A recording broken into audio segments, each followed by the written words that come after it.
company in northern Japan has installed kotatsu or Japanese heater tables in one of its trains so that passengers can warm themselves as they view the scenery of the Sanriku coastal region. Sanriku Railway provides the service every winter. The kotatsu train began operating between Kuji and Tanohata stations recently. A kotatsu is a wooden table frame with a built-in heater. The table is covered by a heavy blanket. The train has 12 heater tables. About 40 passengers warmed themselves and enjoyed the 50-minute trip while eating their bento or boxed lunches.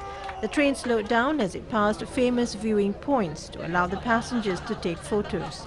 People dressed as namomi also appeared during the ride. A namomi is a Japanese ogre from local folklore. One of the passengers said the trip was very relaxing and the scenery was beautiful and she enjoyed it very much.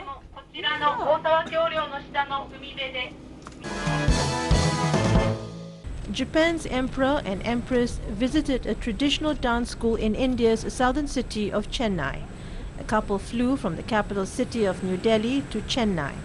Officials from the Tamil Nadu state government greeted them at the airport. The emperor and empress then visited the Kalakshetra Cultural Academy.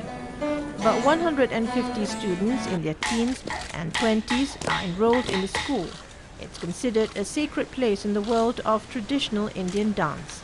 The imperial couple watched the students dance and practiced ancient musical instruments in the schoolyard. They also enjoyed a performance in the auditorium.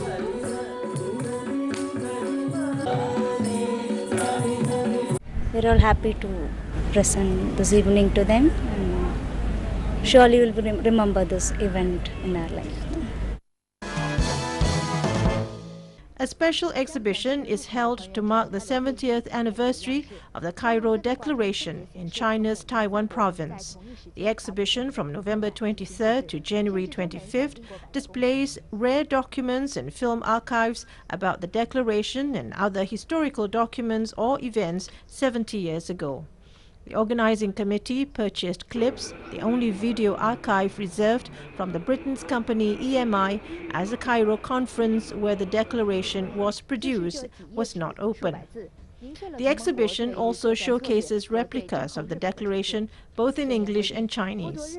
Replicas of the document manuscripts in the hand of then US President Franklin Roosevelt and British Prime Minister Winston Churchill are also showed, as well as historical media coverage and rare photos about the conference. Visitors can also see the replica of the Potsdam Proclamation issued by the United States, Britain and China in 1945, which reaffirmed that the terms of the Cairo Declaration would be carried out.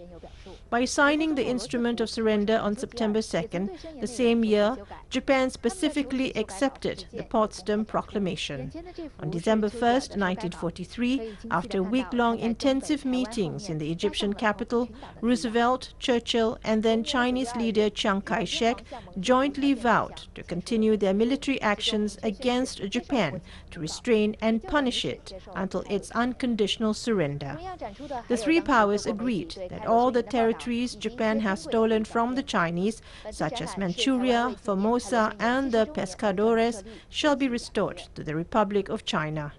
Japan would also be expelled from all other territories it had taken by violence and greed, reads the declaration.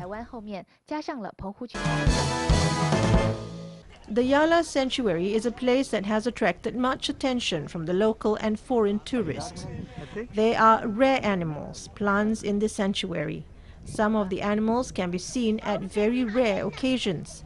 This is a story about the visit of a rare animal of the sanctuary to a nearby village. The bear has come to the village from an elephant pond near Babawa. The bear, which is 7 years old, became scared after coming into the village and climbed up a tree of about 55 feet high. The villagers then immediately informed the wildlife officers about the bear. Wildlife officers came to the scene to administer anesthesia to the bear, but with much difficulty, and it had to be brought down from the tree with the help of the villagers. The bear then was released at the Yala Sanctuary.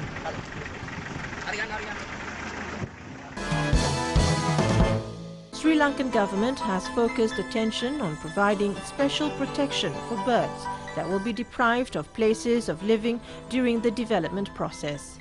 President Mahinda Rajapaksa has issued a directive to environmentalists to submit a report on this issue as soon as possible. Spaces for animal species in natural surroundings are gradually getting limited due to human activities.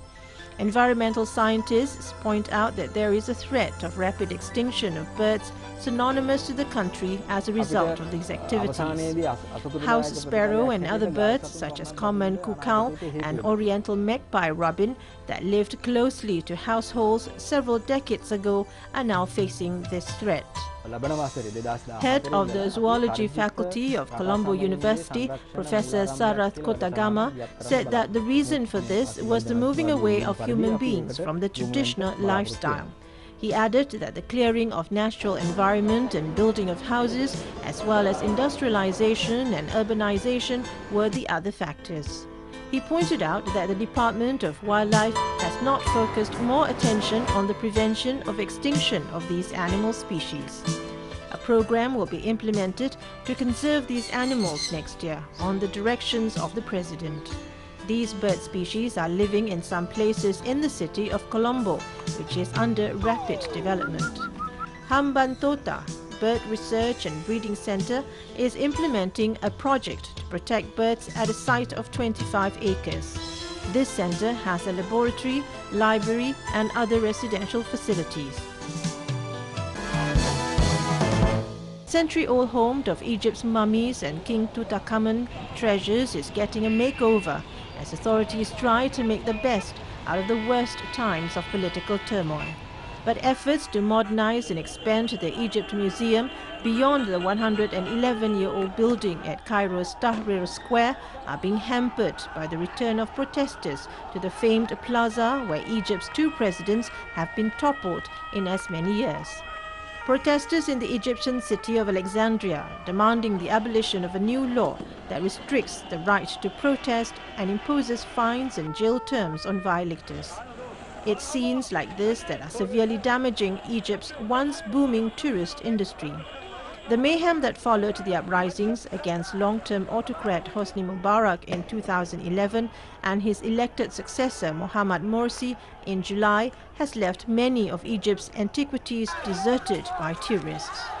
As protesters braved tanks and soldiers to return to Tahrir Square and vent anger against the military rule in the past weeks, foreign experts and exhibition organizers stayed away from the turbulent capital, depriving Egypt of millions of dollars in revenue and leaving objects that once belonged to the country's ancient celebrities like Cleopatra and King Tutankhamun's gathering dust. But amongst all the unrest, curators are trying to revive Cairo's Egypt Museum that stands majestically on Tahrir Square. Director of the Egyptian Museum, Said Amir, said Tahrir Square is considered as the origin of the Egyptian Revolution. The museum is like a thermometer. It gets affected by the political situation at the square. In other words, the amount of visitors has decreased a lot compared to the numbers before the revolution. With political unrest well into its third year, the officials overseeing the museum and other antiquities have given up trying to divorce the country's historical past on display inside the museum from the current reality on the square. A temporary exhibition of dozens of objects that have been restored since they were destroyed following the looting of the museum during the 2011 uprising is on display on the ground floor.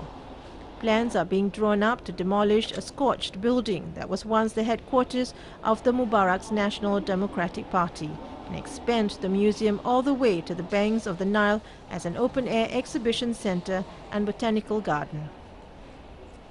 Egypt's Antiquities Minister Mohammed Ibrahim says the ministry's revenues, including entrance fees from tourist sites, fell from 111 million Egyptian pounds or $16 million in October 2010 to 7 million Egyptian pounds or $1.14 million in October 2013. He cannot deny that there is a very serious impact on the number of visitors who used to visit the museum, especially in the last 3 years, starting from the January 25th, 2011 until today.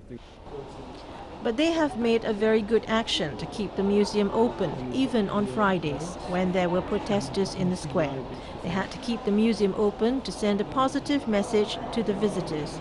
But Ibrahim insists that tourists are safe in Egypt. This is an Egyptian matter. It doesn't aim at all the tourists who used to come.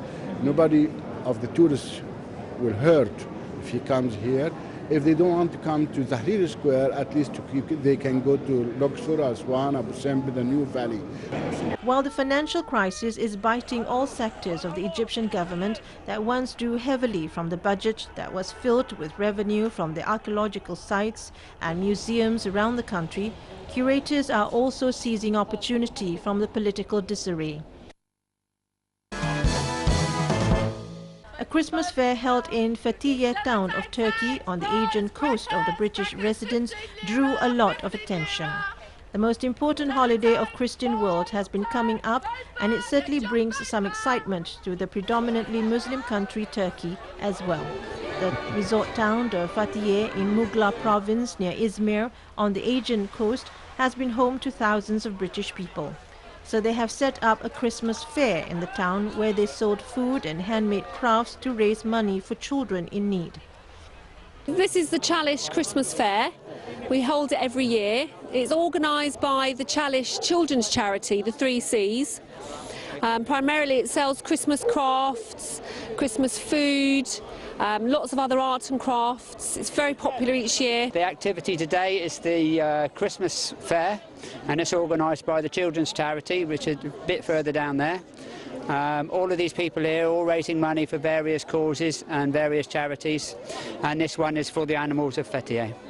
I'm selling handmade stonecraft, beer coaster, tea, coffee mat coasters, all different football teams in England and Turkey, and also any personalised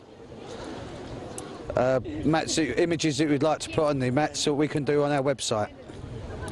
Thousands of locals as well as the foreigners flocked to the fair to buy goods. The weather though was nothing but like Christmas. A 20 degrees temperature and a gorgeous beach behind the fair made it hard to believe that it was already Christmas. I bought this beautiful lamp.